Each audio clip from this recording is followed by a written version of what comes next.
Welcome to Crossing Faith. I'm John Pinna, and today our guest is Guy Elhanan, and it's a follow-up to our recording with Layla on the Parent Circle.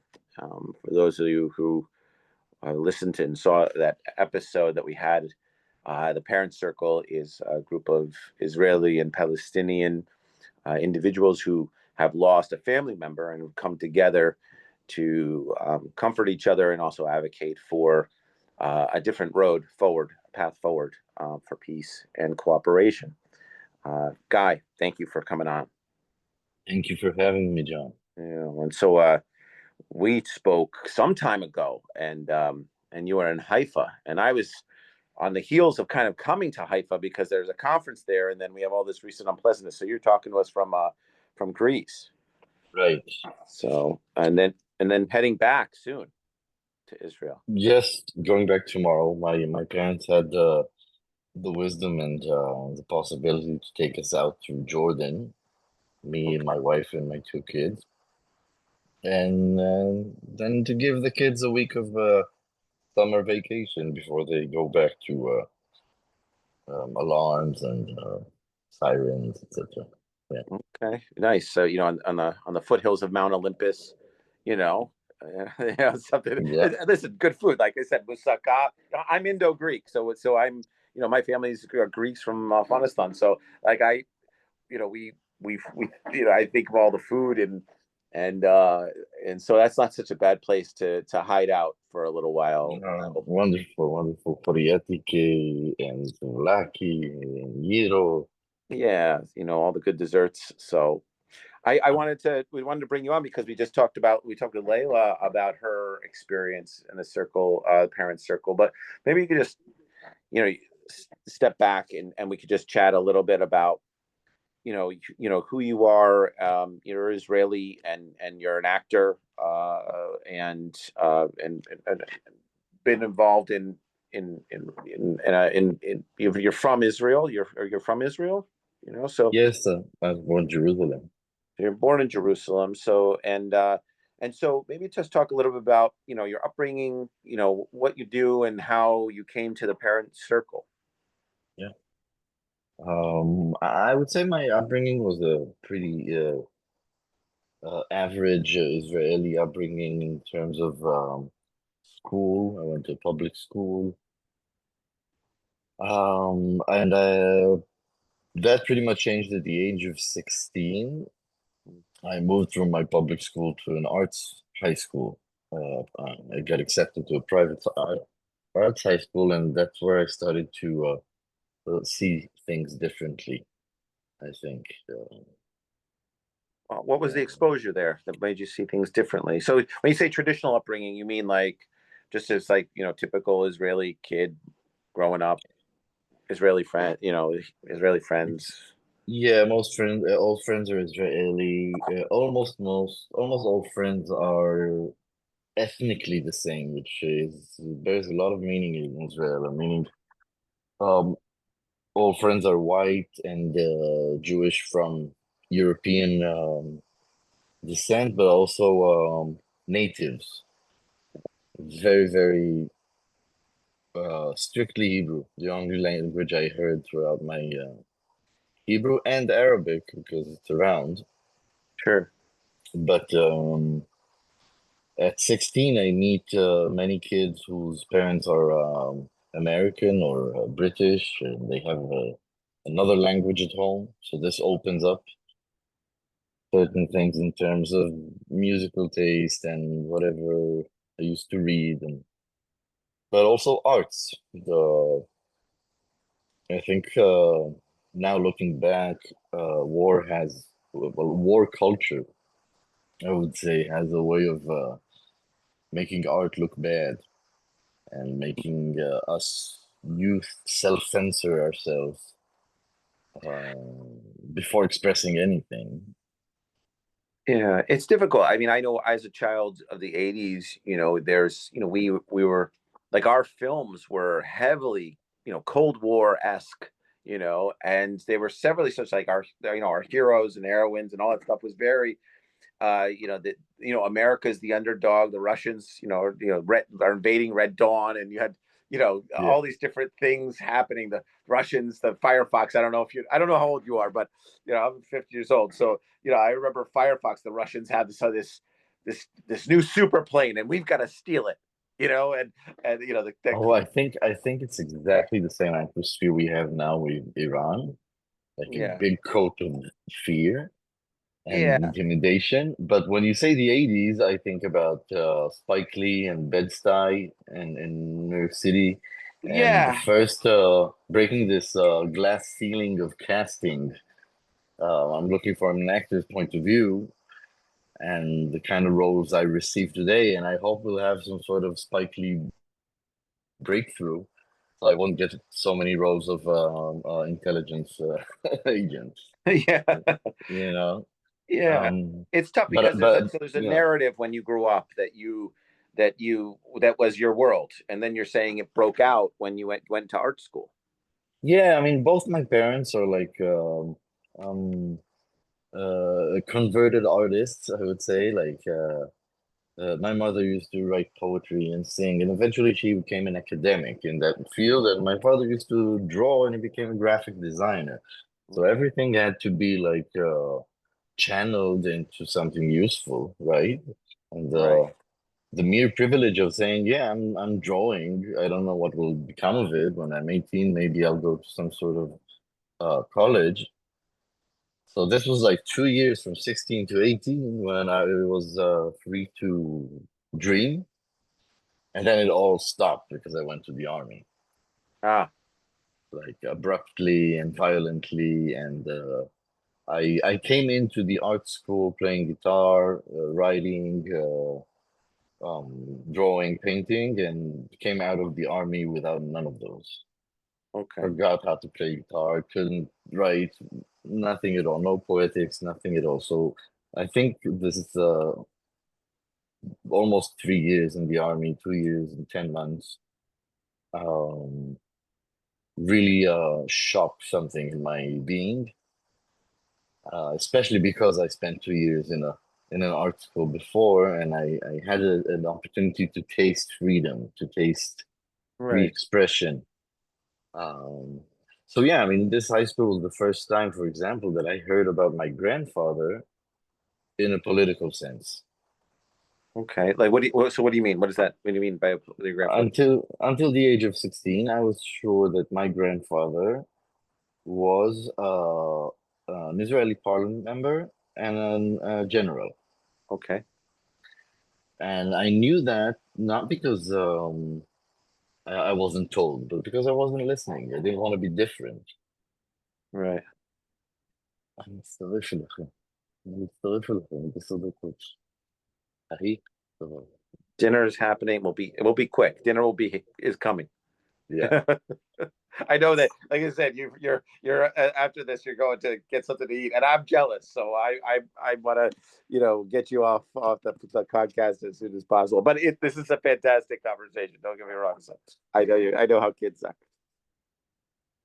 great, great. So I'm saying I remember specifically this punk queer girl at the 10th grade who was like, wow, your grandfather is a hero.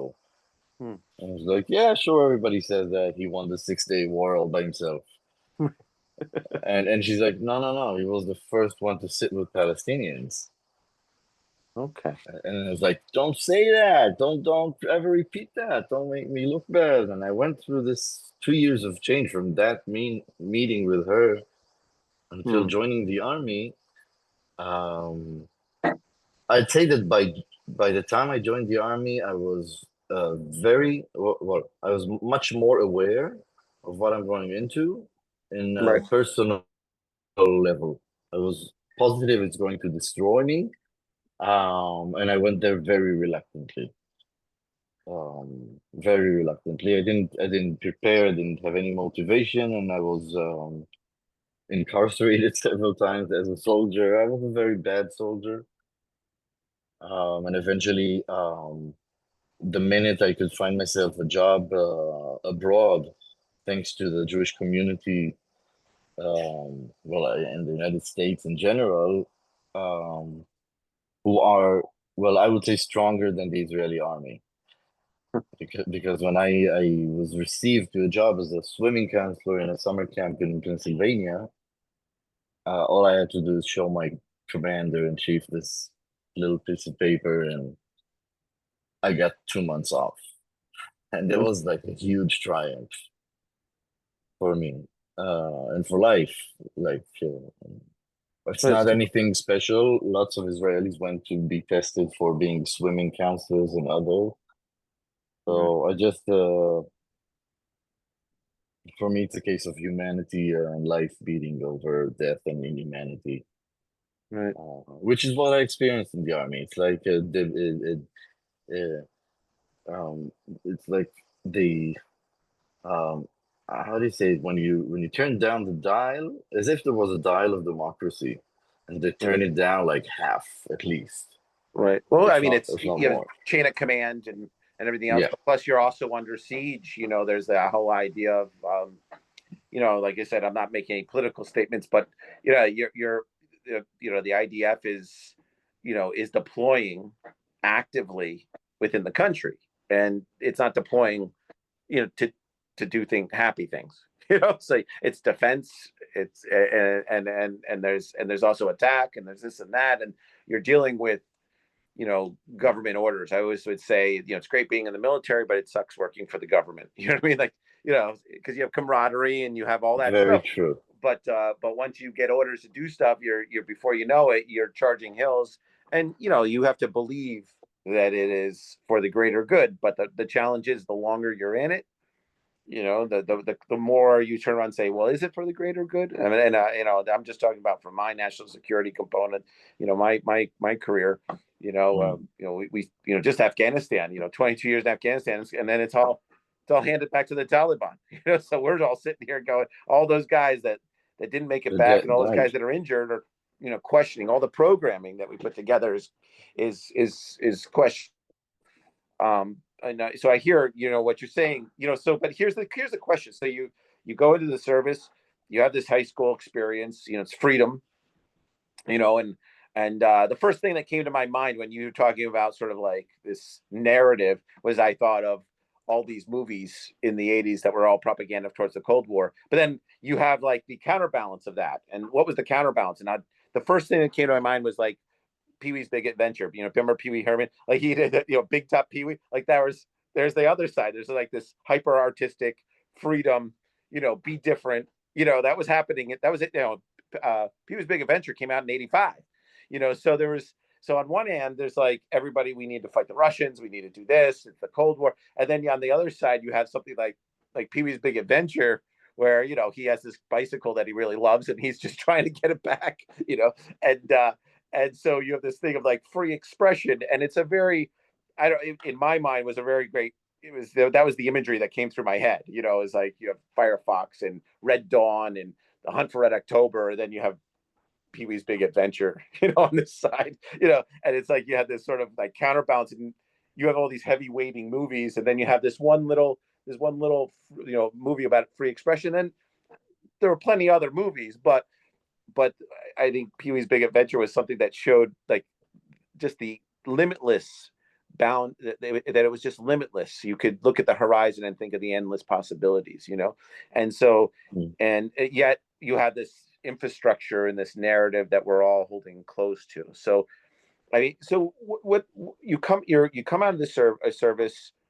What happened? What's Total despair. Total despair, depression, and well, leaving the country for this job, but not returning after 2 months. One-way ticket, and after the job is done, after the summer is done, I show up at my brother's doorstep in the Bronx, in New York, and I start working and moving with other Israelis post army. okay? So for a while, almost a year, I work in moving in New York, and then when it's too cold, I have a IBD, intestinal bowel syndrome thing. So the minute it gets too cold, I'm like my bones ache and stuff. So I went to California, where I have an uncle. I was actually from the Be'eri kibbutz, one of the most burnt down kibbutz on October 7th.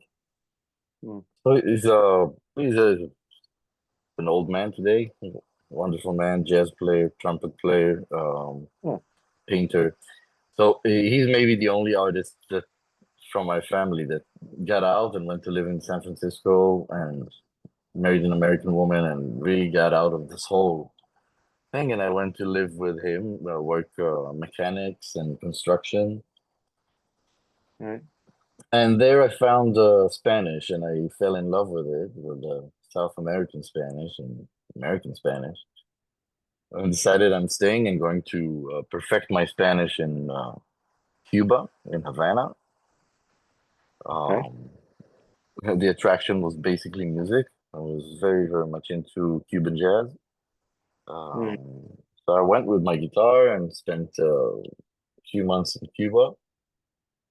And then I got homesick very much. Homesick, homesick Israel, homesick Pennsylvania, homesick California. Israel. Oh, okay.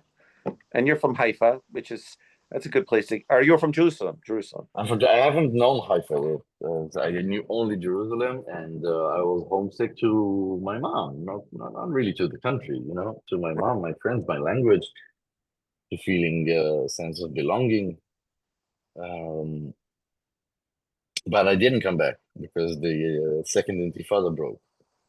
Ah, I was about to come back. I was at the airport where I saw on the plasma screens of Milan airport, Ariel Sharon, our prime minister, getting into the sacred El Aqsa mosque, violating it, and starting the bloodiest intifada, the bloodiest uprise. And so I remember talking to my mom on the phone from the airport. She was telling me, listen, all your friends are drafted to chase kids with tanks because we were tank drivers. I was in tanks. okay. Don't come. All right. So I ripped my plane ticket in half and took a train from Milan to Paris, where my brother was again, Okay. where I had to show up on his doorstep again. And in France, I started learning pantomime. I didn't speak French. I didn't think about acting at all, but pantomime seems like a good way to pass the time until I get my French ready for academic. So, I never would. I just never would think that. I would never in a million years. I never would be like, well, no, I'm going to do a little pantomime to pass the time. Never would think that in a million years. But it's so you got into pantomime, and then, but you're well, you have to, yeah, yeah. I have to say, you have to study something in order to stay in Europe when you're not a right. European That's right. citizen. So at first it was just French classes, Right. but then I already took all the French I can, and I really had to just prepare for the test while still having a visa. So pantomime was. I'm very happy I met this field. I was not into that at all. I would thought that if I would go to the field of theater or movie making, it would be more through the word rather than the body. Right. But pantomime actually healed my military body. Okay. Like I was drafted at 18, and the army physically designed me. Yeah. And I was very straight lines, clear answers, Yeah. summarized. Everything's So black or white. and Everything. and then I found all these varieties of also being a man was very narrow, and it got larger. Like yeah, a man can move in this way, a man can speak poetry, a man. All these, the definition of manhood in Israel is obviously very very narrow. Mhm. And I remember my first year in France, I started being interested in refusal movements in Israel, military refusal movements. And at some point, there was an interview, and I remember saying that they promised me I'd be a man once I get in the army, but I don't feel like a man. And I think I might feel like a man when I become a dad. So I can say that retrospectively, it's very true. I don't think you become a man until you're responsible for other men that you created. Especially, you don't become a man by taking other men's lives. Right. And which I didn't do. I had the privilege in a way only to see burnt tanks, bloody tanks, and to work as a mechanic. Also, because my mother intervened at some point during my military service and pulled me out of Lebanon. Um, Okay. and that's because we were a bereaved family. The army grants us this right. Okay. So the minute my mother found this loophole in the law, she used it. So she pulled you out. So you're learning pantomime. You're in school in France. You're learning about social justice and protest. And so, how do we make the leap to the parent circle? The meantime, exactly the same time, my parents go through their um, well, road of misery through the bereavement and handling it basically alone and with a very small child. My brother was 5 years old when my sister died, and we were 18 and 20, me and my big brother. So we were out of the house. Um, and my mother couldn't take it. She couldn't take being there. She took my little brother to a sabbatical year in London. Okay. And then my father was left alone to run his business. Um, and at some point, a person who came to our Shiva for the condolences week right after the bombing attack. So this person called Yaakov Frankenthal, who is the founder of the Families Forum. So when he came to our house, my father wouldn't receive him. He didn't Huh. know who it is, but he heard the idea of speaking to Palestinians who lost loved ones, and he wouldn't have it. Yeah.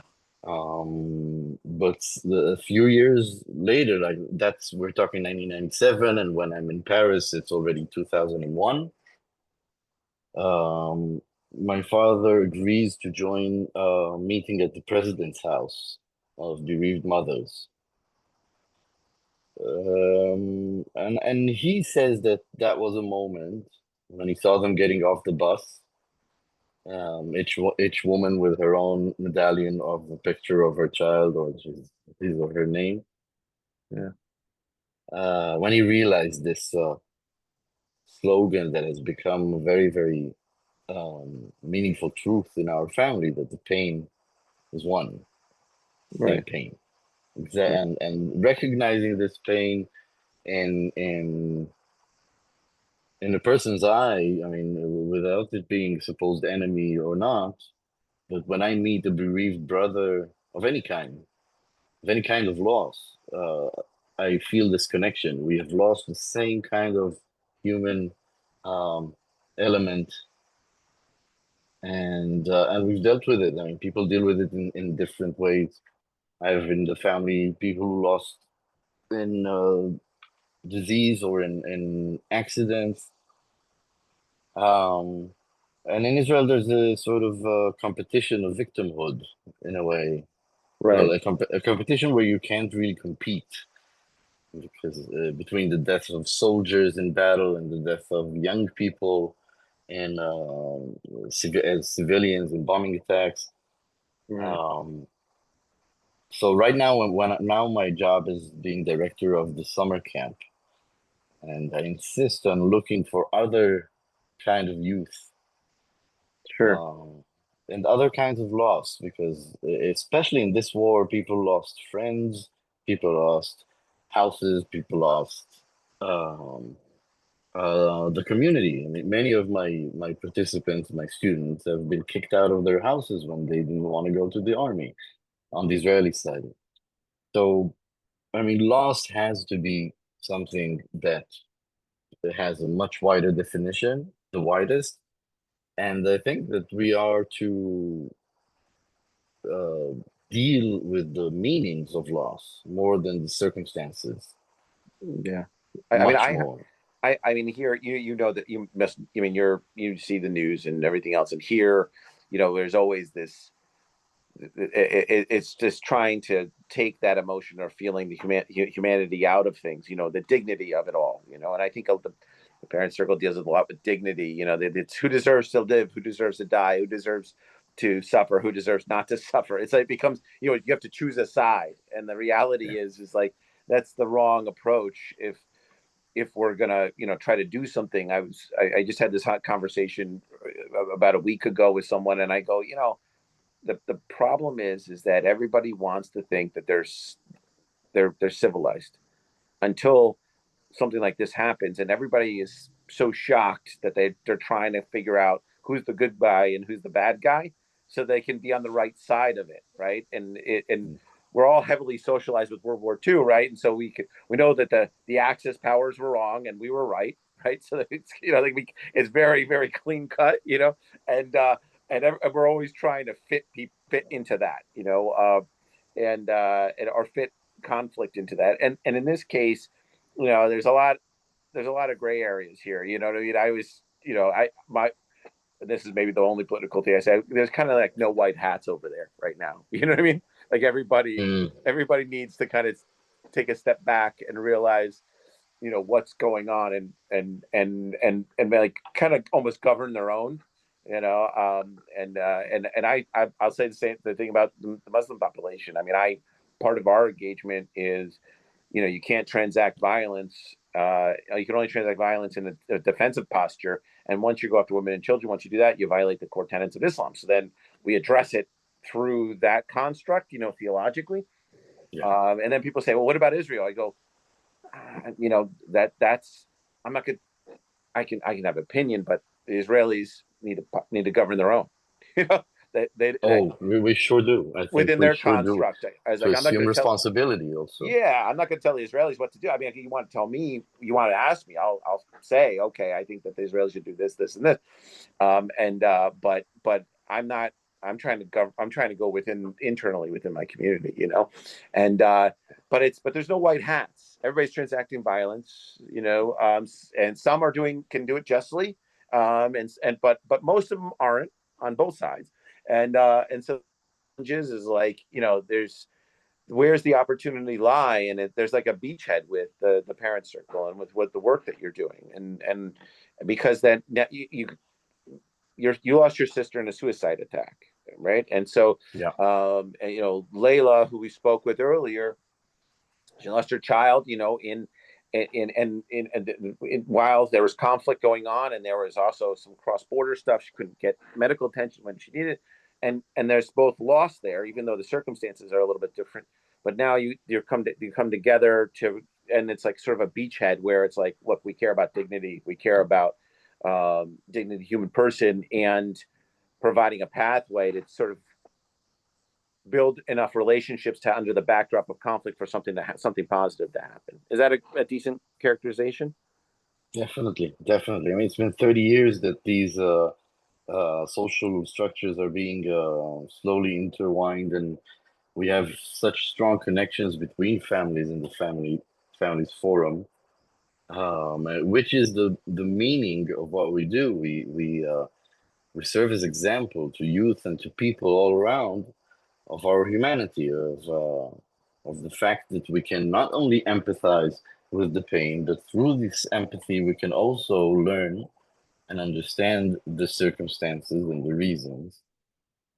Um, and you're right about everything you said before about the way people here on both sides act and use violence. Um, and I mean,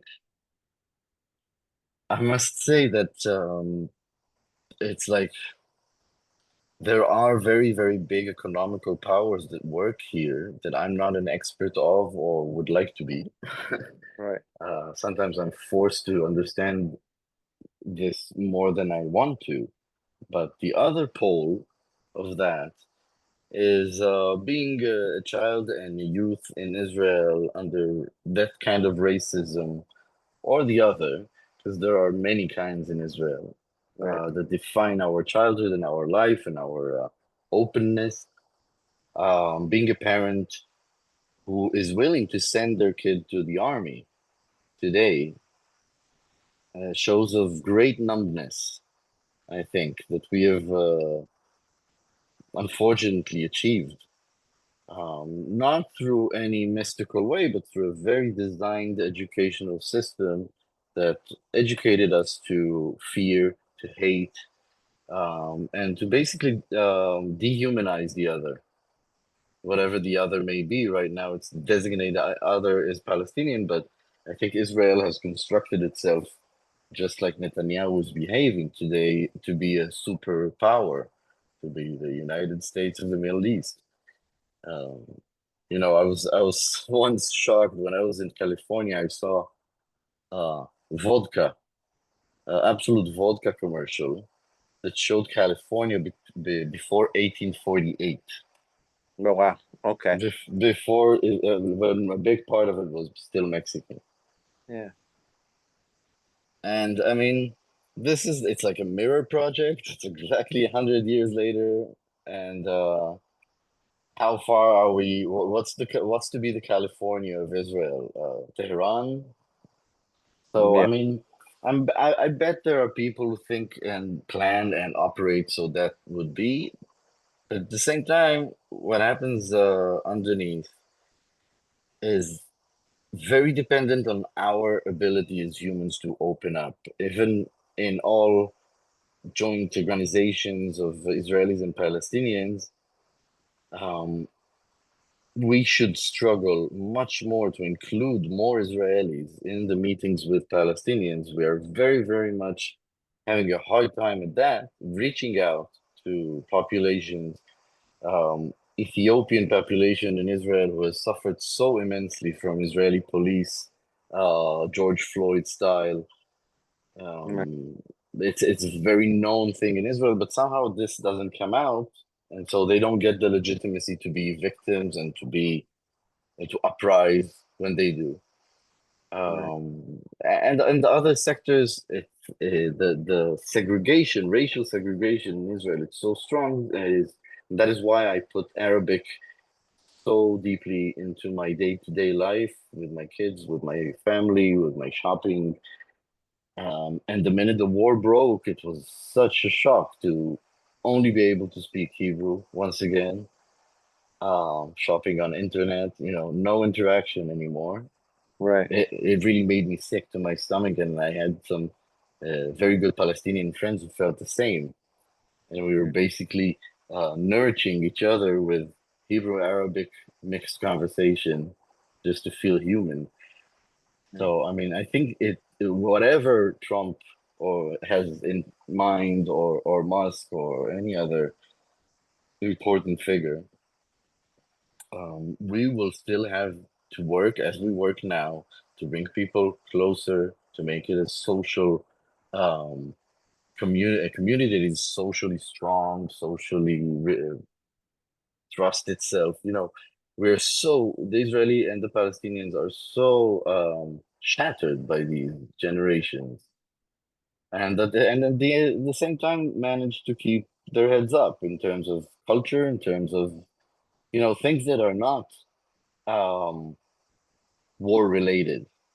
Israeli Right. humor is still at its best, I think, today. See, and I mean, Israel is a society just like any other Palestinian or German for the comparison. And whatever happens to it would happen to any society under these conditions. It doesn't have to do with race or Semitism or anti Semitism or whatever. It's a society that is built on war, and this is the result.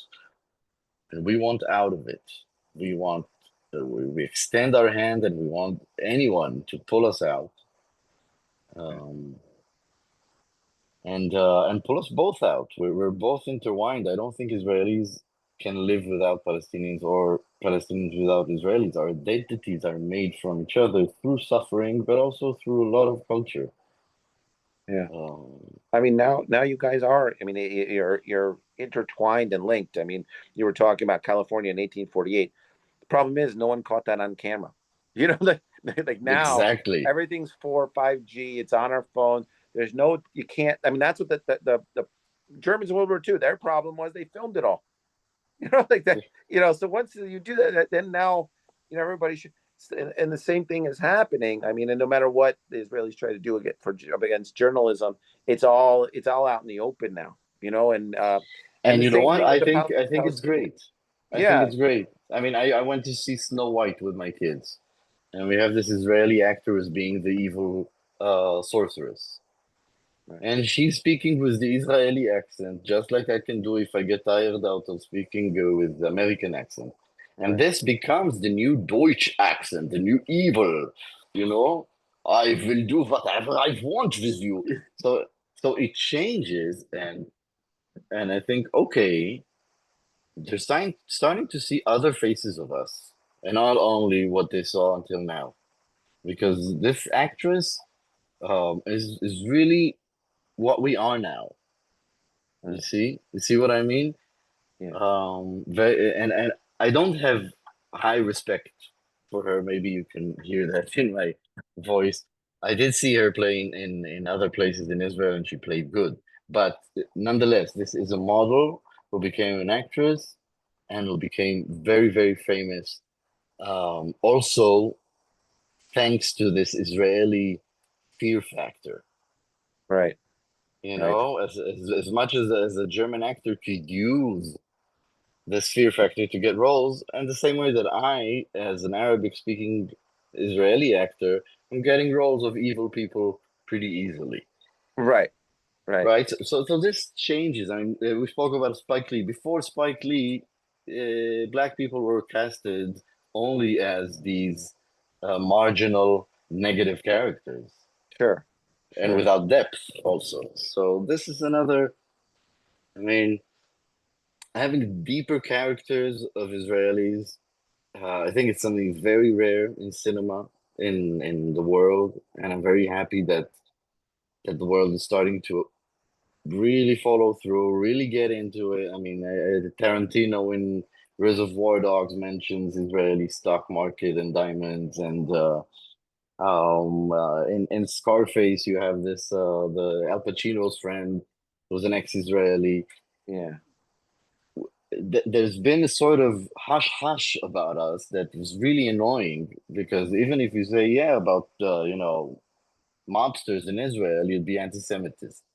Right, yeah. Please let us have our mobsters. Let us have our The Wire. Let us break through and be a real society that criticizes itself. Well, Um, you're just there's a culture just like anything. I mean, Russia let out. They opened the prisons and they let all back in the '80s, and there was a lot of Russians. And so I went to school in Russia. I spent the first 10 years of my career in Russia and the former Soviet republics. Like I know mm, I know guys in the Krisha, the Russian mafia. The Krisha means roof. So I know them. And and a lot of them are Israelis, and a lot of them are, and I had this conversation a year ago with my buddy because I grew up in a Jewish community here in New York, and he goes, "Well, that's anti-Semitism." I go, and I said specifically about the thing, and I go, "Well, what? Tell me, what's the threshold when it's Semitic and anti-Semitic?" I go, "You know me. I come from the neighborhood. I go, I make babka. I go, what are we talking about here? I go, you guys don't have mobsters? I go, you think you're better than everybody else? Everybody has mobsters. Everyone. I go, what do you, I mean, it exists. And I said here's what I said to him. I go, here's a news flash for you. Forget about Israel Palestine. In school, there are Israeli bullies bullying other Israelis. Like it just that's because that's just what school is. You know what I mean? yeah, Like there's bullies and there's not bullies. And I go, that's how is that's not anti-Semitic. That's just describing the human nature. But you guys got a fair share of mobsters from Russia. There's no doubt about that. You guys get a For lot, sure. you know, For and sure. good ones too. Like guys that have Yeah, PhDs. Like really, really yeah, good ones. yeah. But well, all right. So like I know you're on the heels of trying to bring the kids to dinner. What's a path forward? Tell me. Let's let's because I could imagine them ringing the bell in the back sky or doing pantomime. Saying doing Well, this. I'll hope they'll have something left for me at the restaurant because they already went. Um, zoom forward would be for me, um, the thought that other people in other nations could identify not only with our pain, but with what we do in the parent circle, with this going beyond the pain, uh, pridely owning your pain, especially if your pain is half owned by the country because of Right. the circumstances, right? Right. Everybody knows somebody who's been passed away and this and that. And you guys don't just meet. You guys meet, build relationships, and then act on it. Yeah, I mean, in this summer camp that we're doing for the past 2 years in Cyprus, in order to avoid the country and um, is actually the most amazing thing that happens. This is the future. Hmm. You see the kids, on the one hand, rush towards each other, celebrating childhood, and on the other hand, very, very held back by reality and fears and their parents' beliefs. And within a week, in a foreign country, while meeting Cyprus, Greek, and Turkish youth that are also divided by war, very Yeah. long, very different, but very similar, with languages that conflict. Um, well, you see a bigger human thing. I think you see a human triumph over separation, segregation, and racism Yeah. that are being used. I mean, these are human sicknesses that are being cynically used. So, I mean, in the future, we have all sorts of contacts with conflicted societies all over the world, especially also through the parent circle friends in America. Mm. I have personally had the privilege of meeting people in North Carolina, in Chicago, in interfaith initiatives, and other students and universities there.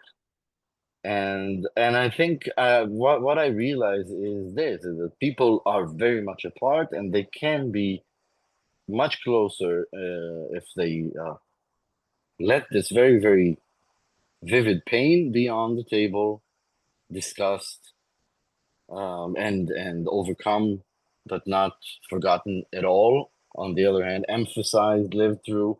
I feel, and I remember saying it in my conferences in my lectures in North Carolina and Chicago, is that when I do these lectures, I remember my sister very fondly, and it's Right. my only chance to do so because if I do it in Israel, I'll be immediately attacked Right. um, and accused of being crazy. So, I mean, this opportunity to mourn together, to grieve together, beyond religions, beyond race, is a huge triumph, and that's, I think, what the message should be of Yeah. this generation to the next. Yeah. Well, I think it's a profound message, and I think that your our conversation and the backdrop of Layla's conversation, and her family is not only meaningful, but it sets an example. And we'll put the links in the podcast website and everything else. And go to dinner.